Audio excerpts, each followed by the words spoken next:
Ahmedabad municipal કોર્પોરેશનની આગામી ચૂંટણી માટે ભાજપ દ્વારા ઉમેદવારોની પસંદગીની કવાયત તેજ કરવામાં આવી છે। આજે સેન્સ પ્રક્રિયાનો બીજો દિવસ છે। શહેરના અલગ અલગ 7 સ્થળો પર કુલ 24 વોર્ડ માટે નિરીક્ષકો દ્વારા દાવેદારોને સાંભળવામાં આવી રહ્યા છે, જેમાં ખાસ કરીને શાહીબાગના રાણી સતી મંદિર ખાતે ખાડિયા, જમાલપુર અને બહેરામપુરા વોર્ડ માટે ભારે ધસારો જોવા મળ્યો। ખાડિયા વોર્ડ માટે જ 70થી વધુ દાવેદારો મેદાનમાં છે, જેમાં અનેક કાર્યકરો પોતાની પત્ની માટે ટિકિટની માંગણી કરી રહ્યા હોય તેવું જોવા મળ્યું છે।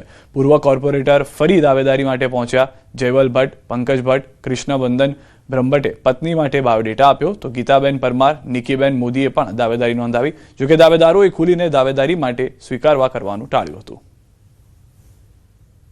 અમદાવાદ મ્યુનિસિપલ કોર્પોરેશનની ચૂંટણીને લઈને સેન્સ પ્રક્રિયા જે ભાજપ દ્વારા ચાલી રહી છે અને આજે સેન્સ પ્રક્રિયાનો બીજો દિવસ છે।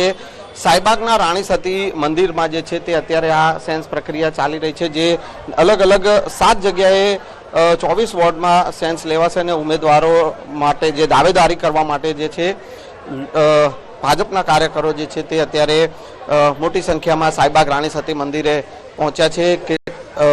ખાસ કરીને ખાડિયાની જો વાત કરવામાં આવે તો ખાડિયા વોર્ડ માટે 70 જેટલા દાવેદારો જે છે તે અહીંયા પોતાની ઉમેદવારી માટે ફોર્મ ભર્યા છે અને એવી જ રીતે ઘણા એવા કાર્યકરો છે કે જેઓ પોતાની પત્ની માટે જે છે તે ફોર્મ ભરવા માટે પહોંચ્યા છે। એટલે અલગ અલગ જગ્યાએ 7 જગ્યાએ આ સેન્સ પ્રક્રિયા ચાલી રહી છે અને તેમાં શાહીબાગના રાણી સતી મંદિરે જ અત્યારે ભાજપ દ્વારા ભાજપના નિરીક્ષકો દ્વારા જે છે તે સેન્સ લેવાઈ રહી છે।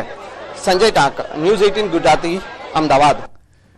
વાપી મહાનગરપાલિકાની ચૂંટણીને લઈને હવે ભાજપ બાદ કોંગ્રેસે પણ સેન્સ પ્રક્રિયા શરૂ કરી છે। કોંગ્રેસ દ્વારા ચૂંટણી લડવા ઈચ્છુક કાર્યકર્તાઓ અને અગ્રણીઓ ટિકિટની દાવેદારી માટે ફોર્મ ભરાવા આવી રહ્યા છે। વાપી 13 વોર્ડની 52 બેઠકો માટે 100થી વધુ ફોર્મ ભરાયા છે અને હજુ 200થી વધુ ફોર્મ ભરાશે તેવી શક્યતા વ્યક્ત કરાઈ રહી છે। મહત્વનું છે કે વાપી મનપામાં વર્ષોથી ભાજપનું શાસન હતું, તેથી ભાજપને ટક્કર આપી શકે તેવા ઉમેદવારોને મેદાનમાં ઉતારવા કોંગ્રેસ રણનીતિ ઘડી રહી છે। તો કોંગ્રેસ સેન્સ પ્રક્રિયા જેવી જ હાથ ધરી છે। મોટી સંખ્યામાં તેઓને દાવેદારો પણ મળી રહ્યા હોવાનો દાવો છે। 13 વોર્ડની 52 બેઠક માટે 100થી વધુ ફોર્મ અત્યાર સુધીમાં ભરાઈ ગયા છે। યુવાઓ અને ભણેલા ઉમેદવારોને તક આપવામાં આવશે તેવું જે ટીમ છે તે જણાવી રહી છે। અત્યાર સુધી 110 ઉમેદવાર જેવા ભરાઈ ગયા છે।